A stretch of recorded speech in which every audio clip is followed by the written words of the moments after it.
Hay rostros que el instinto no sabe leer, rostros construidos gesto a gesto para no despertar sospecha. Una sonrisa servicial, unas manos que ayudan a cargar la bolsa de la compra, una voz que pregunta por la familia con un interés que parece genuino. Remedios Sánchez tenía uno de esos rostros. En el barrio la llamaban Reme. En el restaurante gallego donde trabajaba, la cocinera. Y durante años ningún nombre más oscuro parecía ajustarse a ella. Después llegó el verano del 2006 y Barcelona aprendió otro nombre, la Matayayas. Esta es la historia de una mujer que convirtió la confianza en una herramienta de trabajo, que leyó la vejez ajena como quien lee un mapa de vulnerabilidades, y que, casi 20 años más tarde, volvió a ocupar los titulares. Esta vez, no desde la calle, sino desde dentro de una prisión, durante un permiso que su propio sistema le concedió como recompensa a su buena conducta. ¿Qué hace que una persona mate, aparentemente 2 veces? Casi 2 décadas de silencio entre un crimen y otro. ¿Puede una institución medir con certeza el alma de quien la evalúa? Esta historia no promete respuestas cómodas, pero sí ofrece hechos verificados, las voces de quienes investigaron y las preguntas que, a día de hoy, siguen abiertas. Porque el caso más reciente de Remedios Sánchez continúa bajo secreto de sumario, y lo que seguirá aquí distingue, en todo momento, lo que un tribunal ya condenó de lo que hoy todavía se investiga. Bienvenidos a la mente del abismo.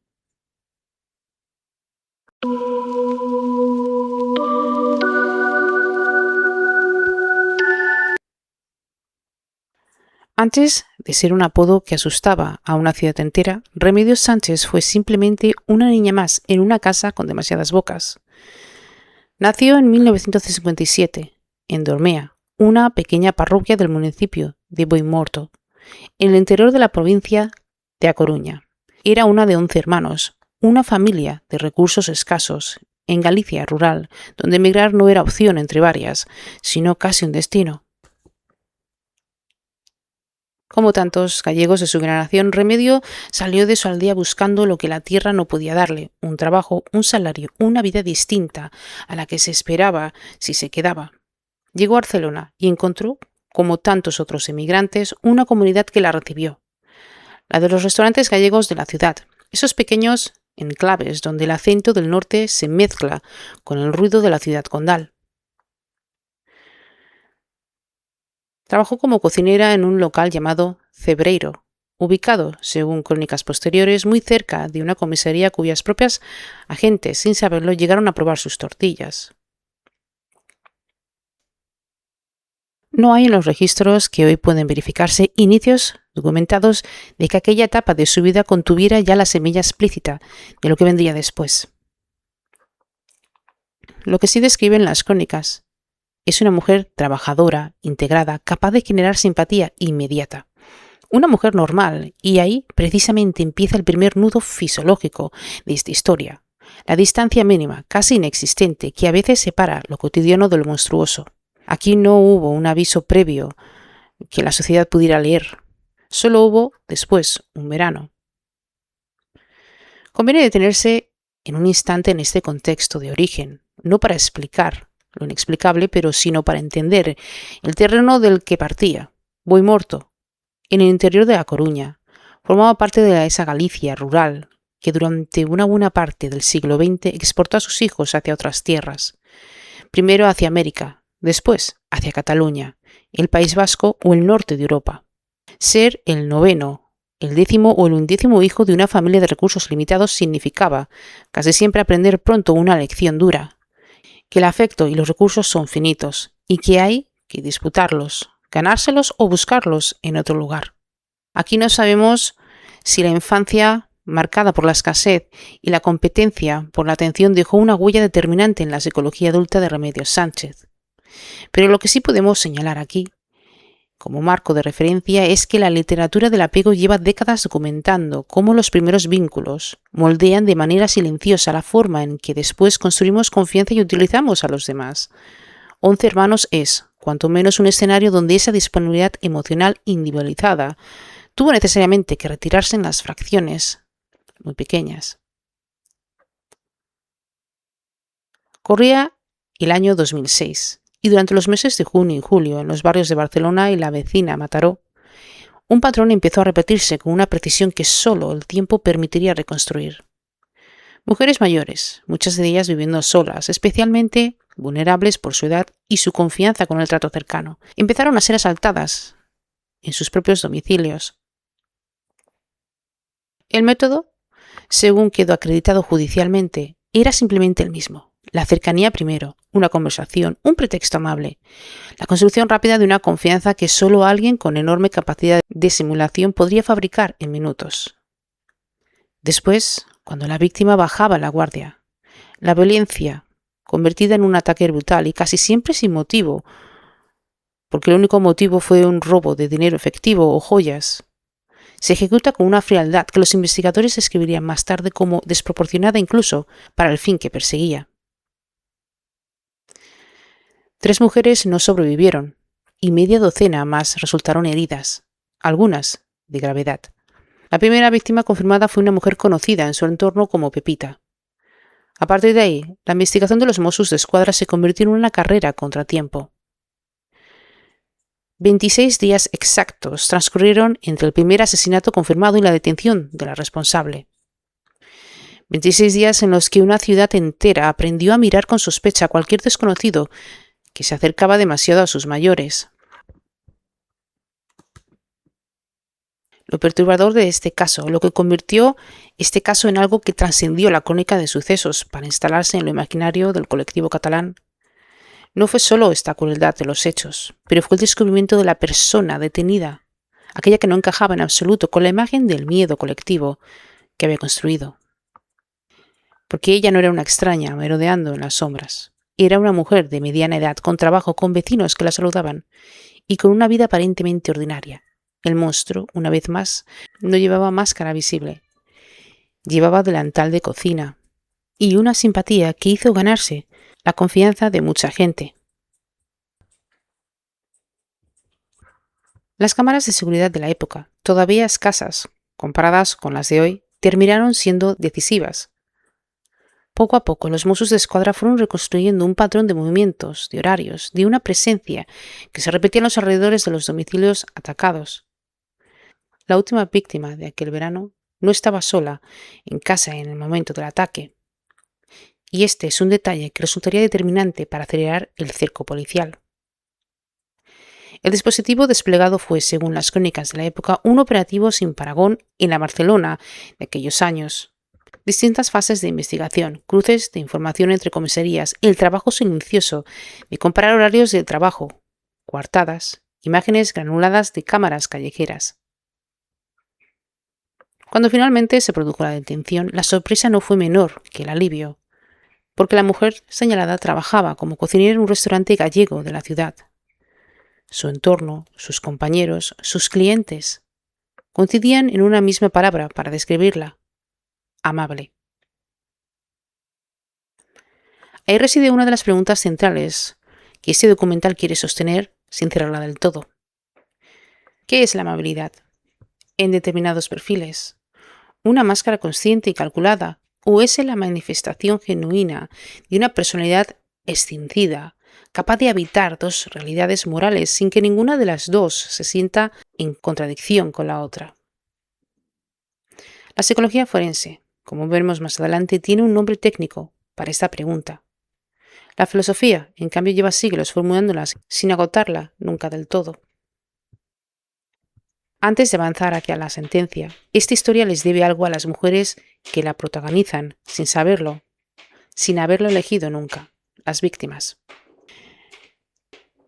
En el relato de un crimen mediático, es fácil, en el relato de un crimen mediático, y que el nombre del agresor termine devorando el episodio narrativo, mientras quienes perdieron la vida realmente queden reducidas a una cifra.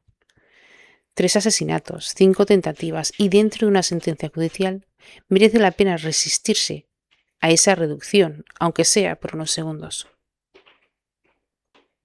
Pepita, la primera víctima confirmada de aquel verano del 2006, era una mujer mayor que, como tantas otras de su generación, había construido su vida entera alrededor de la confianza vecinal.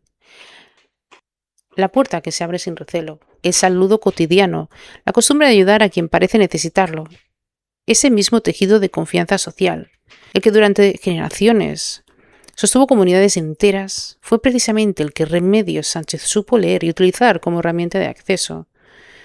No hubo violencia forzada en la entrada de esos domicilios, hubo, en su lugar, una puerta abierta voluntariamente a alguien que parecía merecer esa apertura. Y esta es quizás la capa más inquietante de todo este caso, porque aquí no solo se habla de una persona capaz de engendrar una violencia extrema, sino de un tejido social entero, que puede convertirse, en manos equivocadas, en la vulnerabilidad perfecta. Porque la confianza entre vecinos y entre generaciones, entre quien cuida y quien parece necesitar cuidado, es corta. En julio de 2008, la Audiencia Provincial de Barcelona dictó sentencia. Remedios Sánchez fue condenada a 144 años y 6 meses de prisión por 3 asesinatos consumados, 5 tentativas de homicidio y 7 robos con violencia y hurto. La cifra, evidentemente simbólica en un sistema penal que limita el cumplimiento efectivo, la convirtió de facto en una de las asesinas en series más mediáticas de la España reciente. Durante el proceso judicial, los peritos forenses fueron claros en un punto que resulta crucial para entender todo lo que vendría después. Descartaron que la acusada sufriera un trastorno mental que le anulara o disminuyera su capacidad de culpabilidad. Y esto determinó que gozaba de la inteligencia normal y de plena conciencia de sus actos. Esta fue considerada, en términos legales, totalmente imputable. Por lo tanto, no hubo un atenuante de enajenación, pero sí hubo en cambio una pregunta que el derecho penal no está diseñado para responder del todo. ¿Qué clase de arquitectura interior permite ejecutar semejante violencia con lucidez plena? Analizándolo con posterioridad y sin haber evaluado directamente la condena, el psicólogo forense Bernard Noel Tifón planteó, a modo de hipótesis de trabajo, que el perfil de Remedios Sánchez podría encajar en los trastornos de personalidad del denominado Cluster B, caracterizados por rasgos narcisistas, histriónicos y antisociales. Según esta lectura, la simpatía que proyectaba no habría sido una fachada ocasional, sino una herramienta instrumental, un modo de utilizar el entorno para obtener beneficio económico o simbólico, que en su expresión más patológica podría confluir con rasgos de psicopatía, marcados por imposibilidad, la ausencia de empatía y una falta casi total de control de impulsos. Conviene insistir en algo, porque esto se trata de una hipótesis interpretativa. Por lo tanto, no es un diagnóstico clínico oficial sobre este caso, pero sin embargo esta hipótesis viene acompañada durante casi 2 décadas por una pregunta de fondo que la sociedad catalana se hacía y que después llegaría a la gallega y que hoy nunca ha dejado de hacerse. Antes de continuar con esta historia, quiero detenerte un momento, porque casos como este no solo hablan de quien hace daño, pero también nos obliga a mirarnos a nosotros mismos, nuestra confianza, nuestros vínculos, las heridas que cargamos sin nombrarlas. Si algo de lo que estás escuchando remueve algo dentro de ti, como el miedo o la desconfianza, pregunta sobre tus propios patrones relacionales. Quiero recordarte que no tienes que sostenerlo en soledad. En mis sesiones de coaching terapéutico individual trabajo precisamente con las heridas que se instalan en el silencio y que después determinan cómo nos vinculamos, cómo confiamos y hasta cómo nos protegemos. Puedes conocer más y reservar tu espacio en el link que te dejaré en la descripción. Ahora sí, continuemos. Entre el 2008 y el 2025 transcurrió casi la mitad de una vida. Remedios Sánchez cumplió condena, primero en un regimiento ordinario y con el paso de los años accedió a lo que el sistema penitenciario español denomina segundo grado. Esta es una clasificación que para quien mantiene una buena conducta, una conducta considerada y adecuada dentro de la prisión, habilita salidas controladas, permisos temporales y pequeñas ventanas de libertad vigilada, pensadas como parte de un proceso gradual de reinserción. Es importante detenerse aquí con calma en lo que este mecanismo representa, porque el sistema penitenciario no está diseñado únicamente para castigar, pues está diseñado al menos en su formulación teórica para reinsertar. Los permisos penitenciarios son la traducción práctica de esa filosofía, la idea que incluso quien ha cometido actos extremos puede con el tiempo y con la evaluación adecuada y con un acompañamiento correcto reconstruir una relación distinta con el mundo y con la ley. Esta es una apuesta profundamente humanista, y como todas las apuestas humanistas sobre la naturaleza cambiante de las personas, conlleva un riesgo que no siempre puede eliminarse por completo. El riesgo de que la evaluación se equivoque, el riesgo de que la calma aparente no sea transformación, sino simplemente paciencia. Y aquí, durante estos años, y según la información disponible hasta la fecha, nos constan nuevos hechos delictivos atribuidos a Remedios Sánchez. Su historial por dentro de prisión aparentemente fue el que permitió el acceso al segundo grado. Nada en apariencia indicaba lo que ocurriría en otoño del 2025. Hay algo que merece ser dicho con toda claridad. El hecho de que existan permisos penitenciarios no es en sí mismo un error del sistema, pero lo que sí son uno de los pilares sobre lo que se sostiene buena parte del derecho penal moderno en las democracias occidentales, incluida España, cuya Constitución establece expresamente que las penas prioritarias de libertad deben orientarse hacia la reeducación y la reinserción social. Lo que está claro es que sin ese principio, la cárcel sería solamente un depósito de cuerpos, un lugar donde el tiempo pasa sin transformar nada. Con ese principio, la cárcel se convierte, al menos en su aspiración, en un espacio donde alguien puede, en teoría, reconstruirse. El problema filosófico no está, entonces, en la existencia del segundo grado. Está en la certeza con la que cualquier evaluación humana puede precedir el comportamiento futuro de otra persona. La psicología forense ha desarrollado durante décadas instrumentos de valoración de riesgo cada vez más sofisticados. Pero ningún instrumento, por muy refinado que sea, realmente elimina todo lo que el margen de incertidumbre crea cuando se trata de perfiles con rasgos severos de personalidad antisocial o psicópata. Y precisamente esto pasa porque hay una de las características centrales de estos perfiles. Según la literatura clínica, es la capacidad de adaptar el comportamiento observable a lo que el entorno espera ver, sin que ello implique necesariamente una transformación interior equivalente. Voy a decirlo de otro modo. La buena conducta que un centro penitenciario puede registrar y premiar es, por definición, una conducta observadora desde fuera. Y lo que ocurre en el interior de la persona, lo que verdaderamente está cambiando, sigue siendo, en última instancia, un territorio que ninguna institución realmente tiene un acceso directo. Nadie sabía cómo Remedios Sánchez podía sentirse o lo que pensaba, por muy bien que se pudiera comportar.